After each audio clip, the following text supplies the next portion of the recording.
He was on the verge of selling his soul. The story unfolds in a town where a boy, born into a poor family, grew up under extremely harsh conditions. His family situation was so precarious that sometimes he only ate a simple meal of rice and water mixed with salt and chili, or occasionally just Gary with sugar. Despite this, when he turned age missing, he harbored big dreams and was ready to take on any job to make them come true. So, he went to the market and began carrying goods on his head for customers. The pay was meager, but for him it was a step forward because it allowed his family to eat. However, due to exhaustion and stress, he soon fell ill. Yet, he didn't stop going to the market because he knew the next meal depended on the small wages he earned. His mother sold vegetables, but her profits were so low they couldn't sustain the family. His father, a mason, could go months without finding a construction site to work on. This boy, named Philippe, had to become a man far too soon. He didn't like the conditions his family lived in, but he couldn't change them because no one chooses the family they're born into. He only hoped for a better future. One day, while heading to the market, he saw a job posting displayed in front of a large electronics store. He stopped, looked at his worn clothes and old sandals, and thought no employer would give him a chance looking like this. But he quickly dismissed that thought. I can't just jump to conclusions. This job would be so much better than carrying heavy loads on my head over long distances for next to nothing. I have to at least try. He walked into the shop and was greeted by a salesman named Felix. Philippe spoke up. Please don't judge my appearance. My name is Philippe. I carry goods at the market, which is why I'm dressed like this. I was on my way there when I saw the sign, and I decided to come see if I could get this job. Surprised, Felix replied, We do need a new salesman because one of our colleagues found a better opportunity. Our boss is in his office, but, with your appearance? Philippe immediately understood what he meant and responded sincerely. I completely understand, but please help me. This job means so much to me and my family. Help me plead my case to your boss. Moved by his words, Felix asked him to wait, then went to see his boss. The boss was delighted to hear a candidate had shown up because finding a salesman was tough. He immediately said he was ready to hire anyone, regardless of their background, as long as he had a good feeling about them. However, Felix hesitated to bring Philippe in. The boss noticed and asked what was wrong. Felix replied, Nothing, sir. It's just that the candidate is dressed in tattered clothes. Frustrated, the boss exclaimed, So you come here to give me false hope? I urgently need a salesman. Do you want me to hire just anyone, even a madman? Do you want my business to sink? Felix laughed and said, No, sir. I'm not disrespecting you. The boy is sane. He's just poor. Intrigued, the boss took a deep breath and told Felix, Bring him in. I want to exchange a few words with him. Philippe, sitting outside, was starting to worry. Felix was taking a long time in the office, and he feared he'd simply be ignored. Just as he wondered whether to leave or stay, Felix came out and said, Please follow me. Philippe's face lit up, and he followed Felix into the office. But as soon as he stepped in, a foul smell filled the room. His sweat and dust-soaked clothes gave off an unbearable stench. The boss winced and said immediately, Oh no, my friend. This is really unbearable. I can't even breathe properly anymore. I'm sorry if my words hurt you, but I have to say it. It's awful. I can't let you stay here a few minutes longer, or I'll suffocate. Philippe lowered his head, embarrassed. The boss continued, But listen to me carefully. I've decided to hire you. However, you won't start today.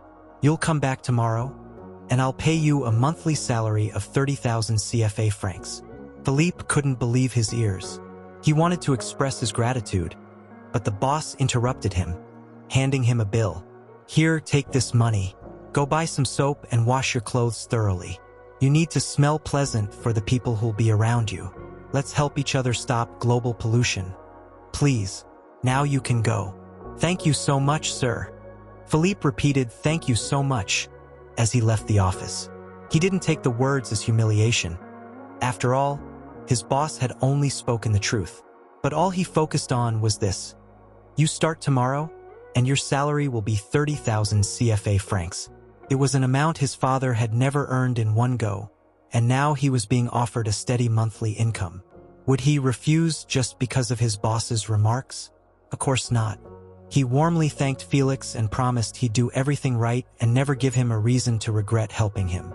When he got home, his heart light and full of joy, his worried mother asked, "I hope you haven't fallen sick again. You never come back this early unless you're unwell." Philippe looked at her with a smile and calmly announced, "Mom, I'm not going back to the market." His mother stared at him. "Philippe, my son, every time you leave this house to struggle for a meager meal for us, I feel like a worthless mother. You became an adult overnight, not because you wanted to, but because we couldn't give you a proper childhood." She took a deep breath before continuing. "If you stop now, what will we eat? I know it's exhausting, but let me come with you. At least we can talk while working at the market. It'll be a bit more bearable." Philippe smiled tenderly and shook his head. "I'm not quitting the market for the reasons you think. You know that big electronics shop on the way to the market?"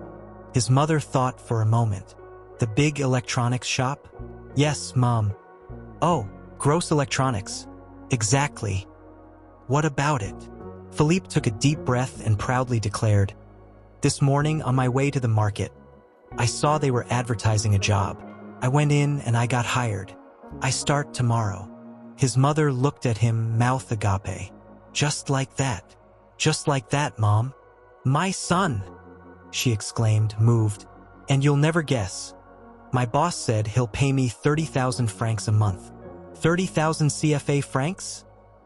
His mother gasped, bringing her hands to her face as tears streamed down her cheeks. "The last time I saw that kind of money was before you were even born." She wiped her tears and smiled through her emotion. "Congratulations, my son. At least now I can sleep a little more peacefully knowing you won't be under the scorching sun anymore." Philippe nodded. The next morning, Philippe, now a true keeper of time, arrived well before everyone else. He stood in front of the shop for several minutes until Felix showed up. "Oh, you're really serious, huh?" Felix exclaimed, laughing. They shook hands, and Philippe replied with a smile, "A man with no help must at least have good sense." They burst out laughing together. Felix opened the shop, and they got to work organizing the goods for the day. Philippe received his instructions and proved extremely diligent. A week passed, and Felix noticed something. Philippe only owned 2 outfits, which he alternated. One evening, Felix gave him 5 polo shirts and 3 pairs of pants. Philippe immediately started crying. "Why are you crying? Don't you like them?" Felix asked, surprised. "It's not that they're not new," Philippe said, wiping his tears. "It's just that this is the first time, as far back as I can remember, that someone has given me a gift. You know, at one point in my life, I thought I was cursed." He paused, then added, "What am I saying? I genuinely saw myself as a cursed being. When I look at where I came from and the path I've walked, I sometimes wonder if I was ever meant to know happiness." Touched by his words, Felix placed a hand on his shoulder and said kindly, "Everything will be all right, my brother. Everything will be all right." Later that day, 2 well-dressed young men came into the shop to buy a large amount of electronics.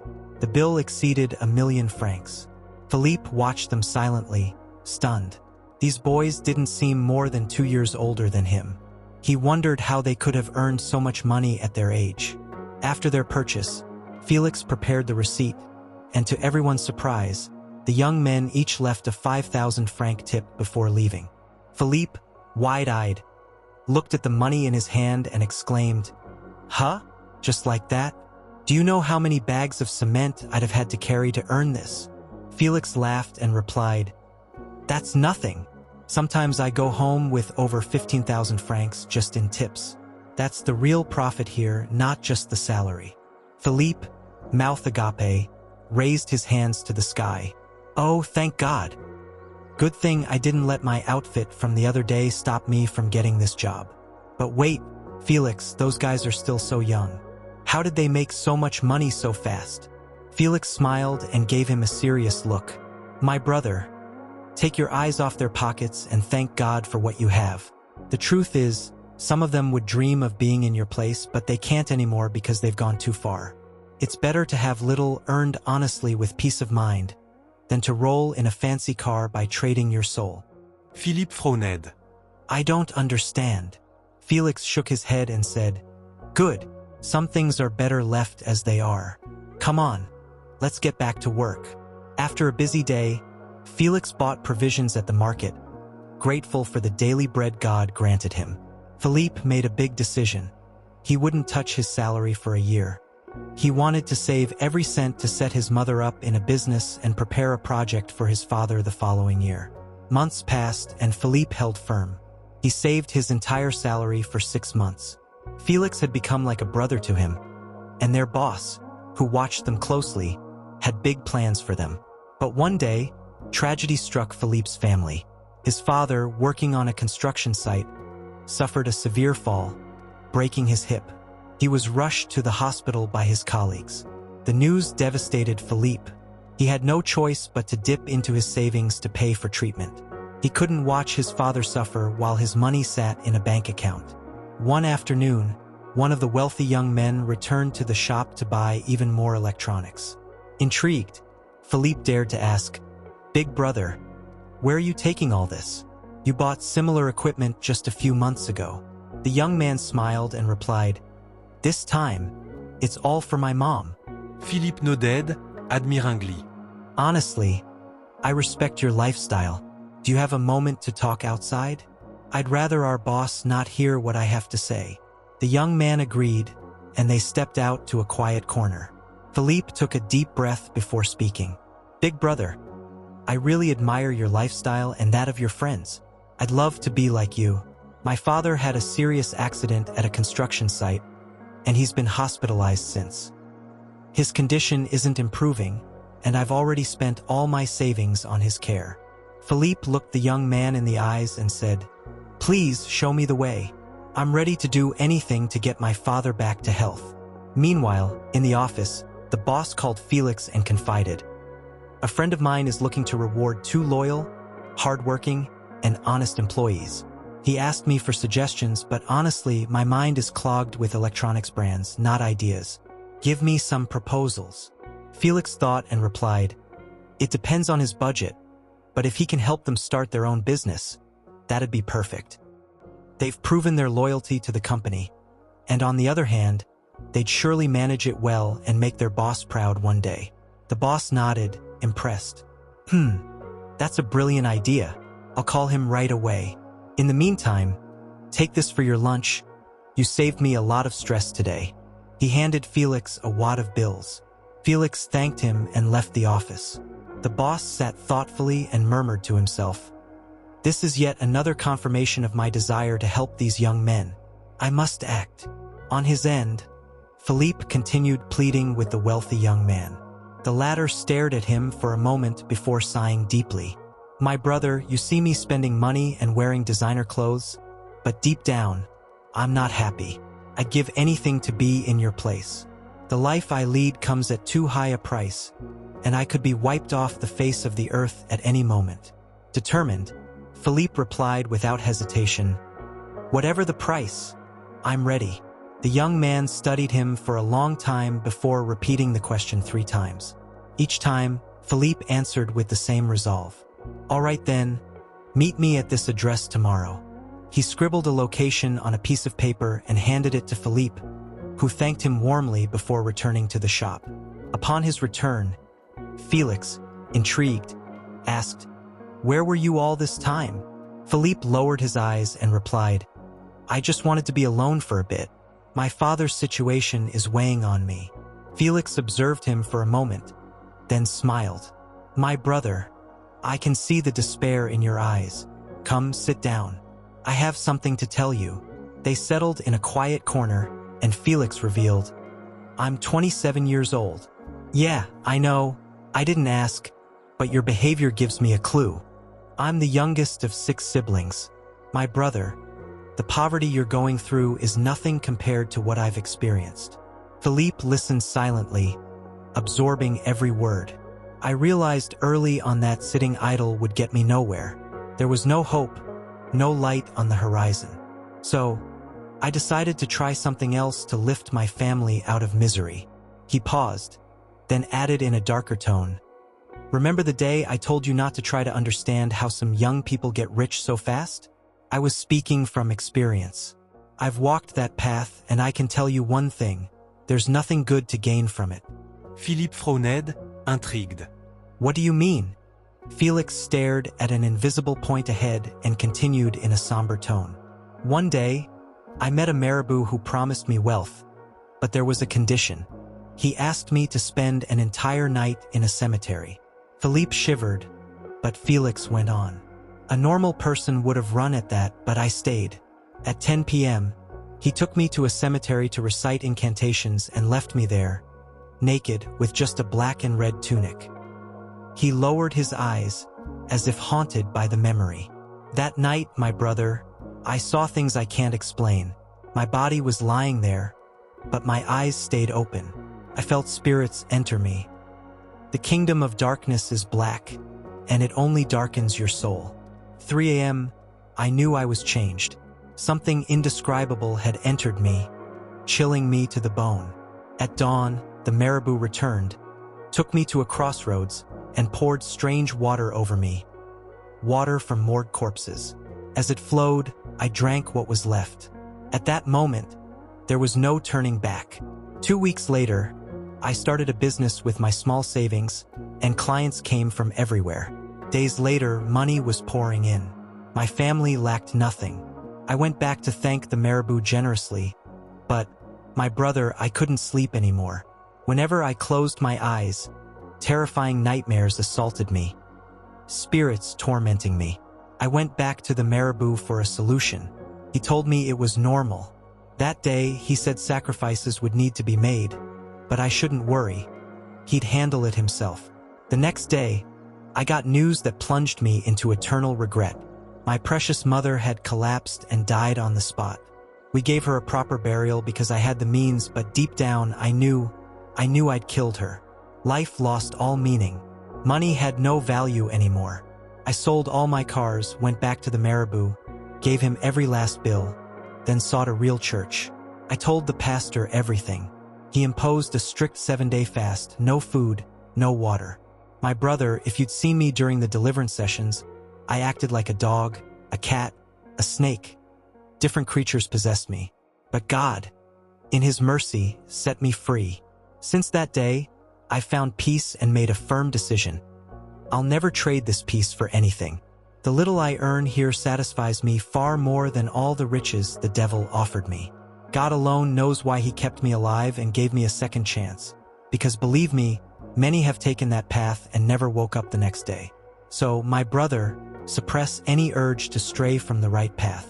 Even with your father's current state, you're in a better place than you were a year ago. Just a little more patience." Philippe exhaled deeply. "Felix, I don't know what to say except thank you. I was about to follow the same path you just described. I was still talking to that young man earlier. He said their lifestyle costs a lot, but I didn't realize how much." He lowered his head, ashamed. "He gave me an address. I was supposed to meet him tomorrow, but now God has shown me again that He's with me. I just pray He helps me find a real smile, lasting happiness." Felix placed a firm hand on his shoulder. "My brother, don't go. Ignore it. Act like that conversation never happened." "Thank you so much, Felix." Days passed, and Philippe came to work as usual. That day, his boss gave him a substantial sum of money to buy medicine and care for his father. Philippe was stunned. "Thank you, sir. May God bless you." On his way to the hospital, he saw a crowd gathered by the roadside. Curious, he approached and froze at what he saw. The young man he'd spoken to days ago was there. He'd stepped out of his car, torn off his clothes, and was acting like a madman, flailing in all directions. Philippe stood still. No one knew he'd been on the verge of selling his soul like that unfortunate soul. His heart pounding, he continued to the hospital. But when he arrived, he found his mother in tears. "Philippe, your father didn't make it." Against all odds, Philippe didn't shed a tear. He laughed softly and murmured, "So that man wouldn't have survived no matter what, and I wanted to sell my soul for him. Why, in the end, He looked up at the sky and whispered, "Thank you, Lord, for saving me. I just give thanks to God for Felix's life." He comforted his mother and said, "Mom, you gave everything. You did your best. So did I. Let's go home. You need to rest." He took her back home and showed her the money his boss had given him for his father's care. "I have to return it to him immediately and explain what happened. I'm sure he'll understand. Mom, be strong for me, please." He rushed out. When he arrived at the shop, another surprise awaited. A recruitment notice for a salesman position was posted at the entrance. His heart sank. Had he been replaced? Had he done something wrong? He stormed in and found Felix. "What's going on?" he asked, worried. Felix shrugged. "Honestly, I'm more lost than you. I don't even have a plan B." Philippe felt panic rising. "My father just died. I came to tell the boss. Everything's falling apart around me." Felix placed a reassuring hand on his shoulder. "My brother, don't worry. I told you I'm with you. Just remember one thing. You carry a great destiny. That's why you're going through all these trials. But you'll see, in the end, you'll come out of this a giant." Philippe barely listened, his mind scattered. He went to the boss, handed him the money, and murmured, "My father, he's gone." The boss flinched. "Oh my God, I'm so sorry." He placed a compassionate hand on his shoulder and added, "Listen to me, Philippe. Don't hesitate to come to me if you need anything. Okay?" But he refused to take the money back. "This money is for you. I'm giving you a week off. Rest and take time to grieve." Philippe nodded but wasn't at ease. The recruitment notice outside weighed on him. He wanted to ensure he wouldn't lose his job. "Please, boss, I want to keep coming. I'll adjust. I'll try to control my emotions." The boss looked at him gravely. "It'd be cruel of me to let you. You'll be paid in full, don't worry." Philippe had no choice but to accept and went home. During that week, his father was buried without much ceremony due to lack of funds. The day after the burial, Philippe returned to work, but another surprise awaited. 2 young men had been hired. At noon, the boss summoned Philippe and Felix to his office. In front of them, he placed 2 checks. "These are for you too." They looked at each other, incredulous. The boss drove them to 2 electronics shops. They weren't huge, but they were a starting point. Philippe was in shock. He'd been on the verge of losing everything the previous week. He could have missed his miracle. They fell to their knees and thanked their boss emotionally. He smiled and said, "I know what you're thinking. Why do this for you when you're just my employees, not my apprentices?" He paused before continuing. "I was once a poor young man helped by someone in the past. So, I promised myself I'd do the same if God gave me the chance. Seeing you too, I saw myself in you, and I want to give you the opportunity one had." And when I asked Felix for advice, he only suggested what I'd already felt led to do. It was further confirmation. He turned to Felix. "Remember the day I called you into my office?" "Yes, sir. Yes, sir." Felix replied excitedly. "That's why I'm not afraid. I believe in you. You have everything it takes to go further than me." He looked at them proudly and concluded, "This is just the beginning of your glory. Go and achieve great things." Filled with gratitude, Philippe and Felix thanked their boss dozens of times. Philippe used part of his money to establish his business, and both thrived beyond their wildest dreams. Their success was meteoric. Over time, their friendship grew stronger. They traveled together for business, bought several hectares of land, and every December, they made it a duty to honor and bless their former boss in gratitude. If you're going through tough times, know that you're neither cursed nor forgotten. God is simply preparing the best for you, and your testimony is closer than you think. Thank you for following this story. Don't forget to subscribe and leave a like. See you next time for a new story.